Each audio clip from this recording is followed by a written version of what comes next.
Ladies and gentlemen, good day and welcome to Vascon Engineers Limited Q1 FY22 earnings conference call. As a reminder, all participant lines will be in the listen-only mode, and there will be an opportunity for you to ask questions after the presentation concludes.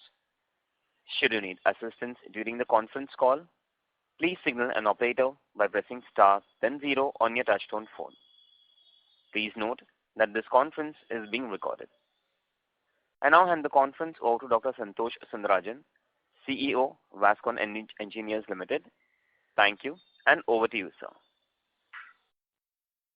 Thank you. Good morning, everyone. I welcome you all to the earnings conference call of Vascon Engineers for the quarter ended June 30, 2021. I hope you all and your families are safe and healthy. Joining me on the call is Mr. Rajesh Matre, our CEO for the Real Estate Division, and Mr. Somnath Biswas, our CFO. I believe you would have gone through the Q1 FY22 financial results and result presentation uploaded on the stock exchanges and on the company's website. The sentiment amongst the infrastructure sector has remained optimistic as construction activities fared better during the second wave of COVID-19 pandemic.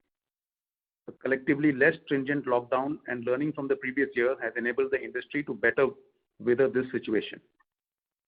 The availability of vaccine and an intensive vaccination campaign add to the sector's optimistic outlook. The real estate sector is also trading carefully and realizing that there is latent demand for both business and residential space, but the prolonged pandemic has hampered the sector.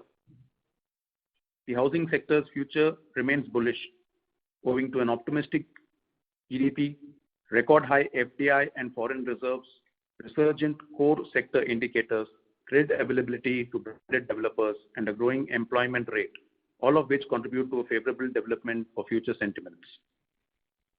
Coming to our business performance, in Q1 FY22, the rate of recovery was slowed by lockdown restrictions and labor mismatches, resulting in lower than expected execution across all project sites. However, the situation steadily improved beginning in June, as COVID-19 instances began to decline. Due to the second wave, our revenues were impacted by almost rupees 30 crore. With an improving overall situation, we continue to move forward with optimism while keeping in mind preparedness for the probable third wave of COVID-19. Additionally, our increased emphasis is on growth revival through accelerated execution across all the projects, efficient working capital management cycle, and stringent cost control measures. This will aid in us delivering better performance going forward. The order book of the company remains robust, providing strong visibility of EPC revenue growth for the next 2-3 years. The current order book is 2024 crores, comprising external EPC contracts of 1939 crores and internal orders worth rupees 85 crores. The government orders account for 85% of total orders, as a result of the company's effort to improve customer quality, thus providing visibility of faster execution while ensuring uninterrupted cash flows. Our focus in the current fiscal year will be on accelerating the execution of the order book, which will lead to increased capacity utilization and better margin for the EPC business going forward. As a strategy, we will continue to take a cautious approach to bidding of new projects. Coming to the real estate division, as you all are aware, the second wave of COVID-19 has been more devastating than the first, with severe repercussions on the healthcare system all around. To curtail cases, there have been localized lockdowns across most of the top cities, and this has affected site visits and therefore housing sales. However, the impact of second wave of COVID-19 was limited on the real estate as a sector, was better prepared now and has already adapted to digital tools. With declining COVID-19 curve, and as the economy gradually marches towards recovery, the residential real estate sector started witnessing positive momentum on the back of various measures taken by the government. During Q1 FY22, we did new sales bookings of 11,249 square feet, amounting to a total sales value of 11.43 crores. As appraised you on the last earnings call, in the financial year 2022, our ongoing project Forest Edge, Tower A and B, and Vascon Good Life, 3 buildings in phase 1, will achieve completion and occupancy certificate will be issued for all the projects. Under Ind AS 115, the revenue of the projects amounting rupees 90 crore will be recognized in the current fiscal. This will lead to significant improvement in real estate business performance in FY22. The company's launch pipeline to remain robust. Considering the current market condition, we continue to maintain a cautious stand over new launches. We are monitoring the market very closely and would opt for launching new projects only when the market is conducive for new launches. On GMP business front, our GMP business is faring well.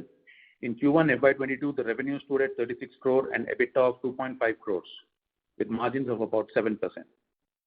We remain committed towards strengthening our balance sheet by repaying the high-cost debt and deleveraging to further improve the liquidity position of the company. Despite the challenging environment, we have made the debt repayment of rupees 45 crores in the last 15 months, demonstrating our commitment to debt reduction. The total gross debt now is at 210 crores as against 255 crores as on March 20. The repayment is majorly made towards high cost bearing loans. In accordance with this commitment, the company intends to raise rupees 70 crores via a preferential share offering. The fund will be utilized towards repayment of high interest bearing loans and financing of the incremental working capital requirements. Let me take you through the financial performance. Let me start with the standalone numbers. During Q1 FY22, the company reported a total income of rupees 78 crores as against rupees 36 crores in Q1 FY21 and reported net loss of 7 crores in Q1 FY22. On a consolidated basis in Q1 FY22, the company reported a total income of rupees 114 crores as against rupees 45 crores in Q1 FY21 and reported a net loss of 7 crores in Q1 FY22. With this, we can now open the floor for questions and answers. Thank you very much. Thank you very much. We will now begin the question and answer session. Anyone who wishes to ask a question may press star and 1 on their touchtone telephone. If you wish to remove yourself from the question queue, you may press star and 2. Participants are requested to use handsets while asking a question. Ladies and gentlemen, we will wait for a moment while the question queue assembles. Participants, you may press star and 1 to ask a question.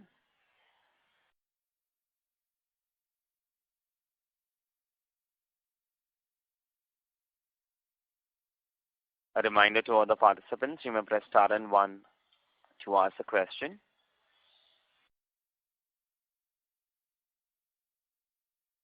The first question is from the line of Himanshu Upadhyay from PGIM India Mutual Fund. Please go ahead. Yeah, hi. Good morning. Am I audible? Yes, good morning. I can hear you. Yeah. So this is, I had two questions on the real estate business and then on the EPC business. Okay. So this is related to some answers you gave in the last quarter on the real estate business and your thoughts on it. Okay. So I was thinking on that you believe it's a glorified EPC business. Okay. The real estate business. But a business where you can charge certain premium, you yourself stated that we are able to get 10% premium to our competitors in those micro markets where we are present, and where again you can sell faster. You still believe it's an inferior business to an EPC where to win a business you will be always need to be the cheapest cost producer or L1 bidder, and you cannot increase the cost in between, okay, if labor cost or anything goes up. So why such a dichotomy? Because what we are seeing is more consolidation is happening in real estate. Regulations are becoming tighter and more clarity is there. Cost of funding is also becoming lesser for the organized players. And we are already established player in some of the micro markets, especially let's say a Pune type of market where you stated. But still you believe it is lower or an business than your EPC? Would that means I could not understand the thought process with which you were coming. Okay, so that was the first question. Sure. So yeah, I'll take that first. No, I think there is a misunderstanding in your understanding of what we intend when we say, we look at real estate as glorified EPC. There is no doubt it is not a lower form of business than EPC in any way. The margins are still higher than EPC, and everything you said about real estate consolidating, about the playing field becoming better for good reputed builders like us, everything is right. We do acknowledge and accept that, and we have a brand. We have a big brand in a place like Pune, and we intend to concentrate primarily in Pune on real estate. When we say, see, the only hitch in real estate, if you want to play it the traditional way, is investing. If it is capital intensive, if you want to start from land. So when we say as a policy in Vascon, we do not want to put capital on acquiring land. We would leave land ownership to landowners. We would, probably raise a bit of finance from financial partners, and we would concentrate on our expertise, which is getting approvals, making a good design, using our brand, selling, and then constructing a good quality product and commanding that premium which we have always commanded. So we are working in that direction only on securing ourselves projects in Pune on a joint venture basis, where our investment would then be restricted to, the cost of launching the project, cost of getting approvals. So with the same capital, we would look to launch a few more projects rather than buy land. So that's why we say we are happy to be looked at as glorified contractors, in that we will keep land and maybe a little bit of finance cost out of our purview and concentrate on the execution parts of real estate. But no, in no way are we saying that it is inferior to EPC or that our concentration is going to be more on EPC and we are going to diminish our real estate or any such thing. We will be looking for opportunities in real estate. In fact, we will be setting targets to grow real estate within the Pune market, but on this basis of joint venture, where our exposure is to construction, sales, marketing. Okay. And the second question was, what we are hearing is, because of COVID and the slowdown what has happened in real estate, the expectations of landowners have at least reduced to what they were 3 or 4 years back. Okay. And hence it becomes more interesting to buy outright or do JD, JVs, and better projects are coming up. Okay.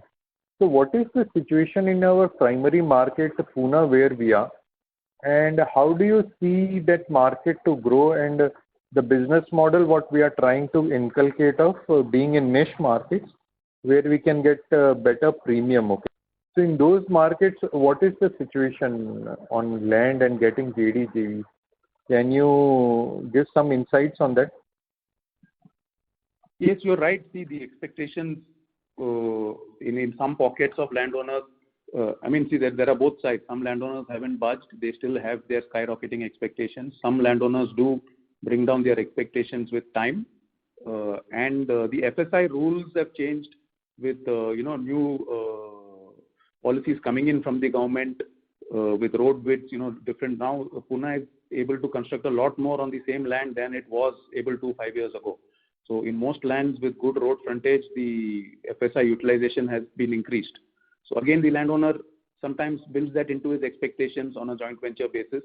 So these supply-demand situations keep happening. We keep meeting landowners. We keep seeing good lands in niche markets, in prime lands within, as close within the city boundary as possible, even if the project is small. And we will be shaking hands, as and when we see the Excel sheet making sense to both parties, we will definitely be signing up ventures. We are in talks with quite a few people currently. Would it be right to say that the number of deals which we would be following currently would be higher than what would be 2 years back or 3 years back we would be looking in those markets? Definitely. See, again, even glorified contracting real estate still needs a little bit of capital, of course, much lesser than trying to invest in land, but we would still have to, put in capital to start a project up to the extent of approvals and launch. So there is still an investment, unlike EPC, which is, capital free. Real estate would need capital. Approval costs have gone up, as I said, since FSIs and TDRs can get loaded, the buildability has increased. The cost of getting approvals upfront has also gone up. So there is a kitty needed to even start a project, even if you're not buying land.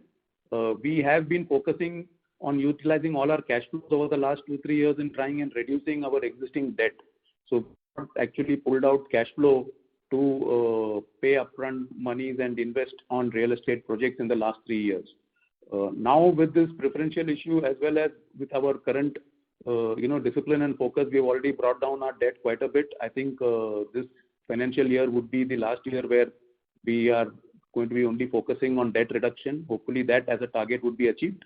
Not only hopefully, I think it will definitely be achieved this year.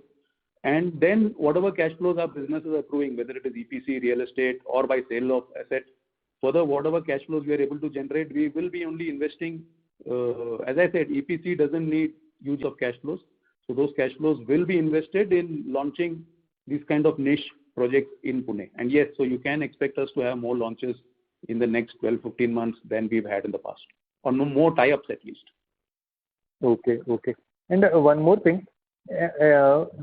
In one of the calls, we had stated that we are looking at EBITDA margins of 17 to 20%.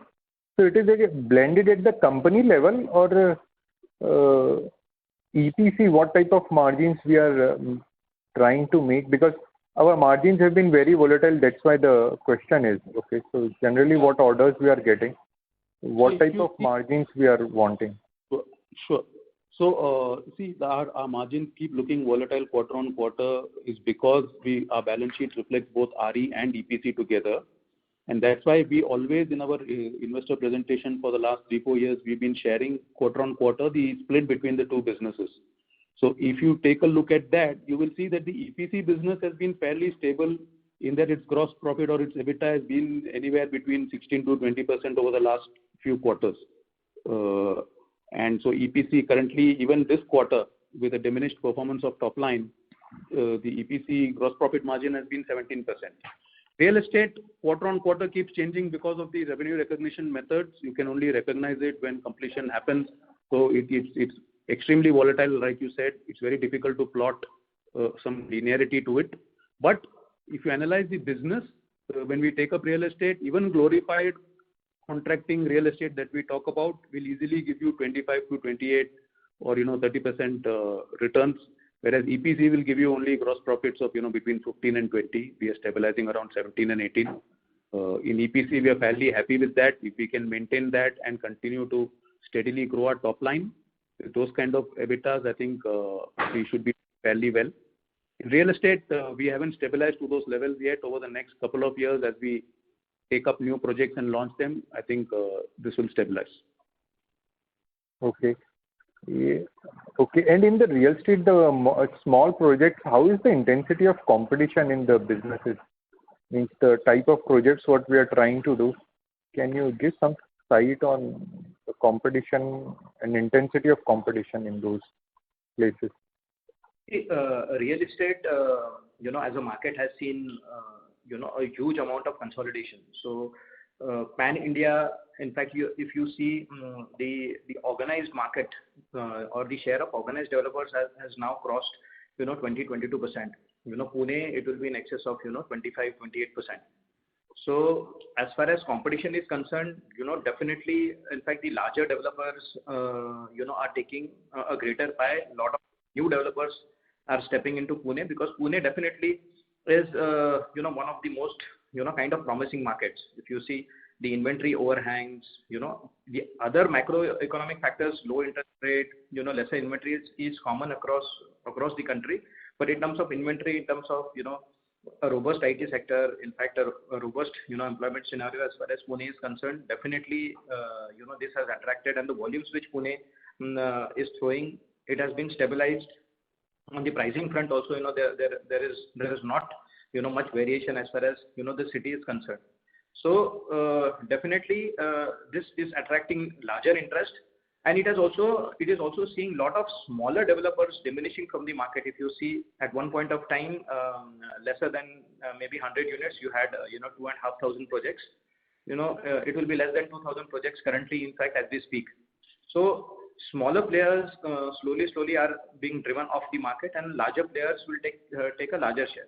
Having said that, in fact, we fall typically in the organized market. Our focus has always been, city-centric projects. City-centric projects, in fact, because of the location and because of we having a strong brand presence. In fact, we will play on our strengths, and definitely the plan that we have and the existing projects at hand that we have are in locations which we are very, very confident that can be easily sold. So selling typically will not be absolutely any issue as far as Vascon Engineers is concerned. Okay, thank you. I'll join back in the queue. Thank you. Thank you very much. The next question is from the line of Rohit from Antique Stock Broking. Please go ahead. Yeah, thank you for the question. My question is more on the preferential issue. We have a debt of 138 crore. How much will be the preferential issue attached to that debt, and what will be the revised interest cost annually we will be running at?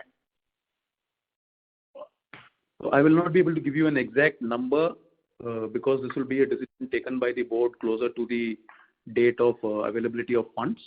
But as we have stated in our outcome of the board meeting, as well as in the EGM notice that will be going out today, the primary purpose of raising this was primarily to reduce high cost debt, as well as a small portion of it to be used towards funding a little bit of growth of business. So the exact split, I wouldn't want to put a number here. So let me ask this question in a different way. You incur anyway 25 crore on a standalone interest cost. And what will be the component of this interest outgo? As in the amount addressed towards the debt portion, as well as the finance charges that you do typically for non-fund based limits and other such activities. So let me put it this way. Even today we have an outstanding of about 65 crore towards Windermere, 60 crores. 64. Currently 58. 58. Yeah, as of June, it was 64 crores of debt outstanding towards the Windermere project and a couple of other real estate projects. We will be looking at least by the end of the year by way of utilization from preferential as well as by way of utilization from sales we make over the next 6 months. We will be bringing, the target is to bring this debt down close to zero. So you can say we eliminate about 60 crore of debt. As we speak, from June end to now, we've already down to 58. So we've brought 64 down to 58 over there already. So we could assume, or this is our internal target, that we will get done with this debt. That debt is currently at 15%. So 60 crores at 15% even now is about 9 crores a year hitting our P&L. Next year, we should not have that. Okay, great. So my second question is on the EPC, where earlier we were talking about 700 crore, but considering that we are in a COVID days, we have got that execution target for this year at 500 crore. Is that the target intact? I mean, it should be possible, right? Do you see any slow-moving projects, or do you see any risk of labor availability? So I'll just correct you. The target is EPC plus real estate. So real estate will be contributing whatever 60, 70, 80 crores. So the standalone target was what you mentioned. Yes, the standalone target of 500 crores is even now our target. I think we are in a position to achieve or exceed that a little bit. The first quarter, we've done 70 odd crores.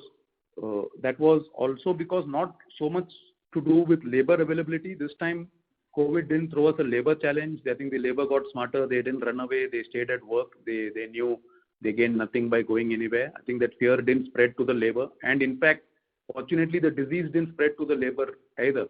So most of our sites had their labor there and without, COVID entering our labor camps. But the problem this time was more to do with payments coming because our exposure was to government clients. And while we, are always normally happy about that fact that we are exposed to government clients in this period, but in this period, many government bodies had to hold their payments being made to projects when they were forced to look at emergency situations in terms of healthcare, whether it is state or central. So I think there were lags in payment starting from June, July. Those have been set right now. Things are back to normal. We've got paid for the work we done in May and June. But for a while, the payments came late and therefore our work also reduced. And Raipur project, got stalled. I think I did inform this in the previous call that Raipur project as a measure from the state government was stopped, and that was giving us a good hit rate of more than 10 crores a month. So that top line disappeared for at least 2 months in the last quarter. So that is why we took that top line hit compared to our projections in the first quarter. But second quarter onwards, now the good news is this month onwards, Raipur has also given us a go ahead to restart works, and all other projects have made their past payments, so the work has picked up. So we should not be seeing any kind of a dip going forward. Fingers crossed, third wave not affecting us that much. So I think, yes, we will be able to catch up. Given the situation today, we will be able to catch up on the lost ground of quarter one and in the next 2-3 quarters. And by end of the year, 500 can still remain our target. We will achieve that. So just to touch on that, the receivables part, what is the current receivables and overdue receivables that you have as of now? So the overdue receivables, if I classify them as more than 3 months, I think we'll get back on the exact numbers in terms of balance sheet. But from the existing projects, from the running projects, we do not have significant overdue receivables from any of the clients. That is also because whenever the receivable goes to beyond a month, as a policy, if we were keeping our progress on in the month of June, we would have done 10-15 crores more of top line in the quarter. But the moment we realized that the government is not paying us for the work done in May, we deliberately slowed down. It has always been our policy that if we will not be funding any client, government or private, beyond a month and a half of exposure, so we take that call to immediately slow down. We did that as well in line with our policy. And now we have again, brought these projects back to track. So the outstanding does not pile up with this kind of a strategy. And even now, we do not have a huge outstanding in any live running project. Sure. So my final question is on the non-fund based limits. I believe we have some 60 odd crore of non-fund based limits, which can support 600 odd crore kind of execution. Is that my fair understanding, or has it improved by this quarter? Has any bank given you additional limits? No, this quarter we do not have any additional tie-ups. The BG limits remain in that range, 50 to 60 crore. Unutilized BG limits will remain in that range. We have used a bit for our Lucknow project. We've got 2 projects in Lucknow. We've drawn down a bit of advance from there. But some old BGs are also coming back. So you are right in saying plus minus, on a general basis, we have that kind of a limit available, which will help us book that kind of an order book, 600 to 700 crores. So we will be taking that as a target going forward. Yeah, just one more question, if I may squeeze in, is on to do with the order inflow part. I mean, I understand 500 to 600 crore is anyway given. That will be order inflow. Anything beyond that, are you looking at? Some big ticket numbers, big ticket projects, anything strategically that we want to move to the next leg? So strategically, one side, as we discussed on the real estate, we would like to tie up some projects in the next few months because, we do see benefit there on the JV basis in Pune. On EPC, again, as our BG limits, we will be continuing to work with our consortium of bankers to get our terms in a better way. With this preferential raising, we will first work on our rating. Hopefully, we will get an improvement in our rating. With that, we will be able to renegotiate with our consortium of bankers to give us more preferable terms in terms of the margin monies they expect and in terms of the collateral they expect. So then we will be able to get a better assessment. Also, our top line will be increasing. Unfortunately, because of COVID last year, we couldn't show an increase in top line or bottom line. This year, definitely, we will be able to achieve that. So with these things happening, our banker would revise. We would be able to get a better deal in terms of a higher assessment for non-fund limits. And once we get another 50 crore of non-fund limit tied up, we will be bullish on booking another, 700, 800 crore of order. So it's a process. It's a chicken and egg.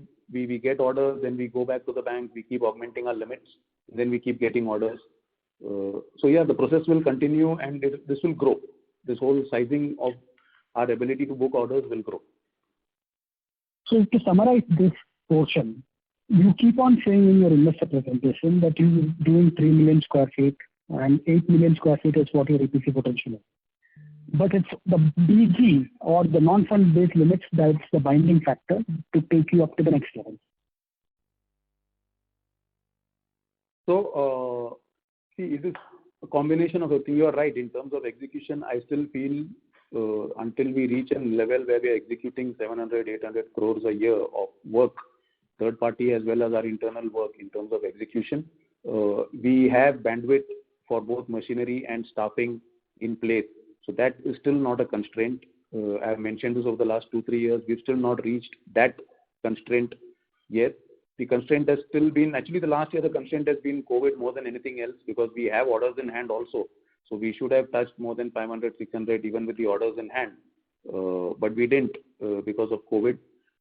This year we will at least push that limit upwards, and then the BG limits will open up, as I said. So even now we have 2,000 crore of order book, which even if you say is 3 years worth of orders, we should be able to do 600-700 crores. Again, COVID has hit us in the first quarter, but if all these orders pick up full pace, even without fresh order booking, I should be able to achieve more than 600-700 crores this year and next year, at least next year for sure. Sure.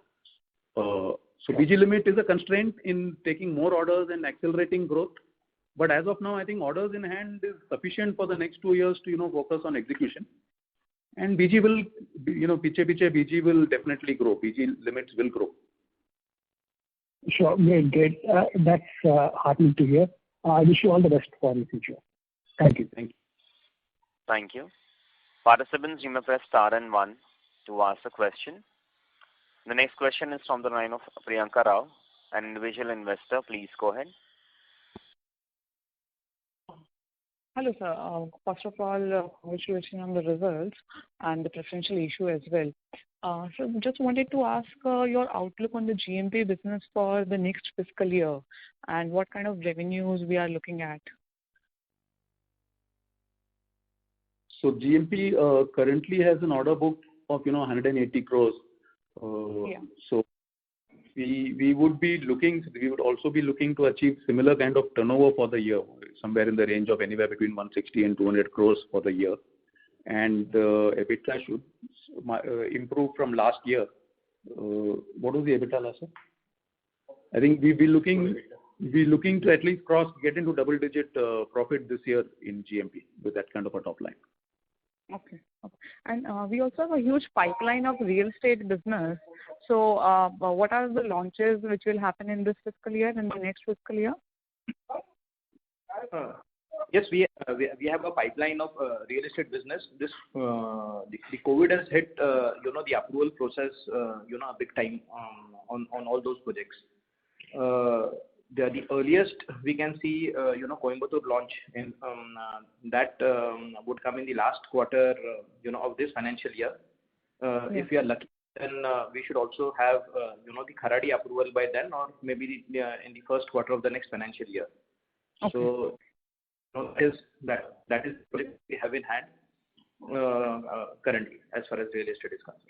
Okay, so basically we're saying Coimbatore may happen in this fiscal year and Kharadi goes to next. Yes. Yeah, understood, sir. Thank you, sir.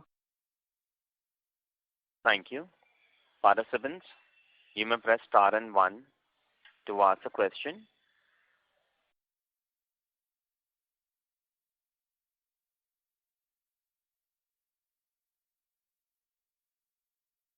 Participants, you may press star and 1 to ask a question.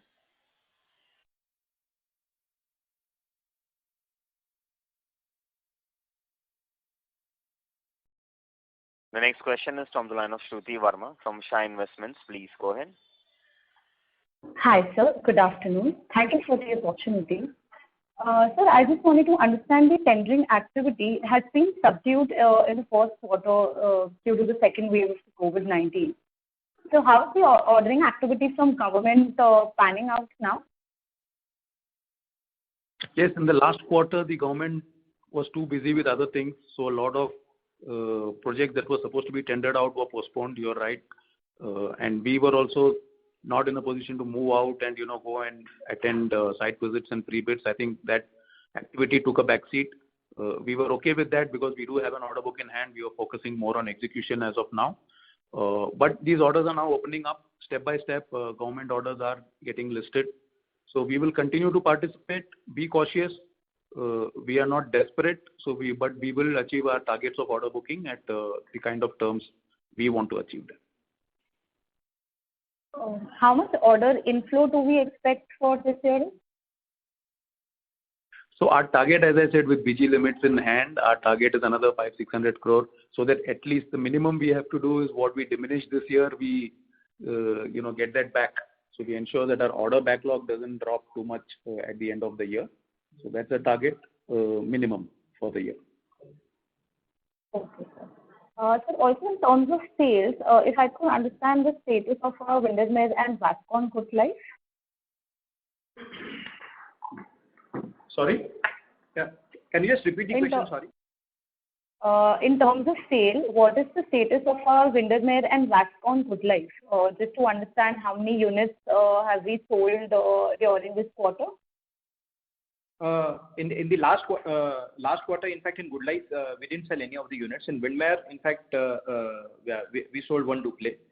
The overall inventory division, as far as between us and landowner, that is available in Windermere, we don't have anything except a couple of bungalows to sell. And in terms of value, if you see, in fact, we have 50 crores worth of inventory as far as Windermere is concerned, which is 2 bungalows. If you include the landowner's inventory, which is 225 crores. As far as Good Life is concerned, in fact, we have sold roughly 384 units. 234 odd units are to be sold as far as Good Life is concerned. Considering 66 crore of already value of units sold, 27 crores has been balances to be received, and the balance construction of the sold part is close to 13 odd crores. So we have surplus even after paying the existing debt which is there on Good Life, which is 24 odd crores. So the current strategy as far as Good Life is concerned, because we have been into multiple lockdowns since the past 1.5 years, it being an affordable housing project, we do some activity, we do some sales activity, and then what happens? It is not fluctuated into a site visit, and hence, in fact, we keep on wasting this precious marketing budget. So therefore, as a strategy, in fact, we are focusing now on completing the project. Once the project is complete, then it will be much easier for us to sell, and also it will give us the time where we have more certainty in terms of COVID. So as far as we are fully confident that third wave is not going to affect, because that project being far off from the city, it will need certainty, more certainty in terms of site visits and the commitment in spends from our end. So in terms of overall, just to brief in nutshell, in fact, we have 80 odd crore worth of inventory, which is roughly a 2-quarter sale, which is much less than the average inventory overhang. Okay, sir. Okay, sir. Thank you. I'll join the queue in case of further questions. Thank you. Participants, you may press star and 1 to ask a question. Ladies and gentlemen, you may press star and 1 to ask a question. The next question is from the line of Mihir Desai from Desai Investments. Please go ahead. Thank you for the opportunity. So my first question would be around raw material front. So I understand that there is an inflation in our raw materials, and I just wanted to understand how much of this we can pass it to our customers.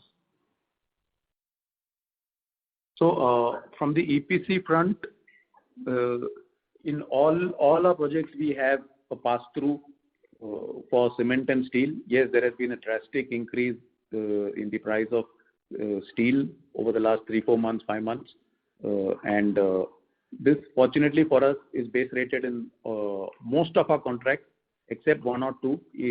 So everywhere else it is a pass-through. We are paid as per the prevailing price every month. For 1 or 2 projects where we have an index, government index, which gives us our escalation, there is a mismatch between the actual escalation on ground in steel and what the index calculates. So we do have a marginal hit over there, but we have already negotiated with these clients. We've already put across the calculation to them saying we are not in a position to take these hits, and that the intended escalation is not achieving its intent. and the client is considering. So we are positive that even this little bit of risk that we have, we'll mitigate it with our negotiations. So I would like to say that we are not having any hit on the EPC for these raw material price increases. Labor has not drastically increased. Labor generally is not a pass-through, but that has not drastically increased. So we do not have a problem. On the real estate side, yes, luckily for us in the projects, both Katwe, Windermere and Forest Edge and Zotek, all the 4 projects that we are selling or we have sold, the RCC portion of it has been completed well before, and we are only in the finishing stages. So in the last 4-5 months, we have not bought any steel in these projects, so this has not hit us. Otherwise, we would have had an issue because going back to each customer with escalations would have been tough, but it has not hit us. Okay, understood, sir. So also on the land bank which we have, so is there any visibility of liquidating any of them for this fiscal? So we have Aurangabad land which we are focusing and trying to liquidate. Other than that, we do not really have a land bank we want to be liquidating. Thane is a long-term story. Aurangabad, we are focusing and trying to get it liquidated. Okay, understood. And so one I wanted to ask on the macro front, like during this Independence Day, there has been this Gati Shakti which has been announced for 100 trillion rupees. So will this add on to anything for us also? Like, do you see any opportunity on the ground which we can also materialize through this scheme? But yeah, I see. I mean, it's in the larger infra space. I think we have a small participation only. So yeah, so I don't think it's big, highly material for us. Okay. So basically now, so I see that there has been a professional issue where there have been strategic investors who have been participated in the fundraise. So being investors, rather than focusing on 1 or 2 quarters or 1 year, I want to ask you that if so we are long-term investors sitting in company, riding the journey of the company. How do you see that we will perform, or what is our vision of as a Vascon engineers 5 years from now? That's what I wanted to ask you. That's a long period, but yes, we do have our internal discussions on this front. We do have a target that we set ourselves as a team. As I said, 2 things we've always been saying very clear. We will be getting out of all other businesses. We will be focusing only on 2 businesses. One is EPC for third party, and one is real estate, whereby we intend to stay out of investment in land. Even if we accrue cash flows by sale of other assets and by growth of business going forward, we will judiciously use these cash flows to tie up more joint venture projects in real estate in Pune. And we will stay shy of attempting real estate in most other cities. We do have a presence in Coimbatore, so maybe a little bit of Coimbatore we would finish, and Pune. We would not be attempting to grow geographically in real estate. EPC, we will grow geographically. We are in most cities. We might enter new cities, and we will continue to grow our order book. Our first, 5 years is far away. Within the next 2 years, we want to see 1,000 crore top line. We want to see 100 crore bottom line. These are all not predictions I'm giving. These are just internal, I would say, I wouldn't use the word dreams, targets we set for ourselves as we come to work daily. So these two areas of business would be the areas where we will grow. We will concentrate all our bandwidth, our energies, and our capital in these 2 directions. We will try and release capital from all other directions that we have money invested in our balance sheet. Understood, sir. Good luck, and if I have more questions, I'll join the queue. Thank you. Thank you. Thank you. Participants, you may press star and 1 to ask a question. The next question is from the line of Vikram Damani from Damani Securities Limited. Please go ahead. Hi, good afternoon. Just a follow-up on something you mentioned earlier. The Aurangabad land that we're liquidating, how much can we expect from that? How much are we targeting from the land Vikram, sale? sorry to interrupt you. Can Yes. I request you to speak a little louder, please? Hi. Okay, is this better? Yes. Yeah. So I was asking the Aurangabad land, how much are we targeting from that sale, and how much land do we have in Thane? Aurangabad, the negotiations are going on. Anything upwards of 30 crores is what we will realize from that sale of land. And in Thane, Thane land is held in a third company. We have 150 acres of land in that company, and we are 45% owners in that company. Okay, noted. Thank you. Thank you. A reminder to all the participants, you may press star and 1 to ask the question.